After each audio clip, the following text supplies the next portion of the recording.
Një foto po qarkullon me shpejtësi në rrjetet sociale ku Mateo Borri, ish finalisti Big Brother VIP Albania 5, shihet me një zarf të ferma VIP në dorë.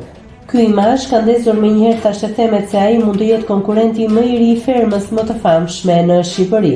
Sipas një bisede që po qarkullon gjithashtu në rrjet, pretendohet se Mateo i ka konfirmuar një prej fansave të tij se ka marrë ftesën zyrtare për të qenë pjesë e këtij formati. Por si qëndron e vërteta? Për të gjithë ata që u emocionuan nga ky lajm, na vjen keq t'ju njoftojmë se ky është një mashtrim, fake news. Pas një verifikimi të imazhit rezulton se fotoja e Mateos me zarfin në duar nuk është reale, por është krijuar me ndihmën e inteligjencës artificiale.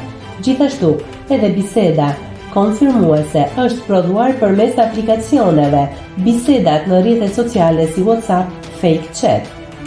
Pra, shkurt e saktë, Mateo e ka mbyllur kapitullin me reality show-t, të paktën për këtë vit, dhe ky lajm është thjesht një tentativë për të krijuar zhurmë në rrjet. Nëse klikoni mbi butonin subscribe, do t'ju shfaqen të gjitha publikimet tona. Ju ftoj t'i bëni subscribe kanalit, të pëlqeni videot dhe të lini komentin tuaj.